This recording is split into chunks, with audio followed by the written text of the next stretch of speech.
One of the groups of effects that you'll find there are called Psychor effects. If I press CC here, then it shows all these effects that have CC in front of them. These effects are all from one company called Psychor. I devoted an entire chapter to the Psychor effects. I'm going to show you one Psychor effect called Particle World and several instances of it.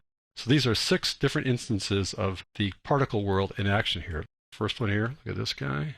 That's one way to do particle world. Another way is like this. Just one effect is all this is. Another effect like that. Just a particle world effect. Some different colored objects, different size objects. Reminiscent of a 4th of July. This one where you can get some 3D feeling to it with shadows as these guys fall out of the sky. You can also work in 3D here, have these little objects go around this child here in this 3D space. That's just one effect. If you're beginning to go, wow, you can do this with one effect, what can you do with the rest of the effects? That's one of the cool things about After Effects, just so many possibilities. You can also combine effects. So here we have effects combined to create backgrounds. I have a bunch of backgrounds here that you can use, let's say, behind a scene or use it with a track mat or some other means. If I select these guys and press E for the effects, you can see that there are 3 effects here for that one, and 3 for the next one, and 4 for the next, and 2 and 3. So there's combinations of effects that you can do to create some appearance like this lovely blue background here, or like this, like so, like this, or like this. These are just some ways to combine effects to create backgrounds. Let me move on along here. Use effects to do color correction. There's a great effect that comes with After Effects called Color Finesse. If I click on this and go up to the Effect Controls panel and open up Color Finesse, there are 2 views of Color Finesse. There's this interface here called the sort of mini interface that's built into the Effect Controls panel. Then there's a separate interface that operates independently outside of After Effects. I can't show you that one right now because it requires a slightly larger resolution than I'm using here. We work at 1280 by 720 when we do videos for Infinite Skills to make sure you can see the fonts carefully and see the mouse and that kind of stuff. But I'm going to switch to a slightly higher resolution when I do the lesson on Color Finesse and show you that interface. But for example, right here, I can make things just a little bit warmer, like so, maybe like that. I can add a little bit of contrast here by just changing the curve here a bit, just within this one effect here, but there are many more things that I could do inside the larger interface in this one. Something called parenting. Parenting is a way to control motion besides using keyframes the way we did in that first thing with the fish. You can use another way to control things by parenting, having one layer control another one here. So I've got the right foot here. If I select these guys, I go right foot and right calf and right thigh and show you the rotation for those guys. If I want to change the rotation for the foot, for example, I can rotate the foot like that. If I want to try the rotation for the calf, it would be the calf like that. Notice how the foot is attached to the calf.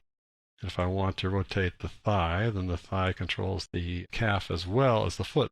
So I can operate all 3 things independently, but they always stay connected. And I do that because of parenting. You can tell they're parented by looking over here on the right-hand side. The right foot is parented to the right calf, and the right calf is parented to the right thigh. And I think you get a sense of how that works. Expressions are another way to control layers. We have one layer controlling another, or a mathematical formula controlling one another. If I show you those guys, I have the minute hand is the thing that drives everything here. Open that one up and I have rotation keyframes for that. There's a couple of keyframes there. Let's rotate the minute hand at a certain rate, a certain number of times throughout this 10-second clip. But I want the other guys to operate off the minute hand. So the hour hand runs at 1/12 the speed of the minute hand. So I use the minute hand to drive it, then I divide it by 12. Then the same kind of thing goes on for these various gears behind here in terms of how they relate to the minute hand, and then also to the hour hand sometimes, because it's like one thing controls another, which controls another. So that's expressions, and that's how these things all work together, just like that. See everybody working together. This whole scene is set up in 3D space. This is not a flat space. These guys are going to walk through 3D space where some trees are off in the distance and some are in the front. This is different than the first one with the fish. These guys really are in 3D space. And you get a chance to see this as you pan across the scene. But before we do that, let me just show you a different view here so you get a sense of how this thing really looks. There they are in 3D space here. If I tilt around a little bit, you get a chance to see that there's some trees up front, trees in the back, sky off in the distance. One kid here, another kid in the background. This gives you a sense of how it's all put together. So let me show you how this thing really is going to look to folks when you're done with it. Go back to what's called the active camera view. We'll just play this. You get this kind of parallax as you go across. The trees in the front move more than the trees in the background, as you'd expect in a 3D world like this. There we go. Got some drop shadows going along the way. It's going down to 2D text in 3D space. We have flat text here in this 3D world, how they pop out of the ground there. And we have this light here that illuminates things. It kind of moves across the scene there like that. You can have objects not only throw shadows, but you can have them throw the color from the object. I've got a light behind it throwing light through here, and then it throws the color on the ground. Same thing with the two trees in the background there. Not only can you illuminate something with lights, the lights can go through them and throw the color on the ground, as opposed to a shadow on the ground. Here you get a chance to see that too from the sides. You get a chance to see how this thing's laid out. You got these lights here, 3 lights, and the text there, and the ground in the bottom, and all those various reflections and shadows.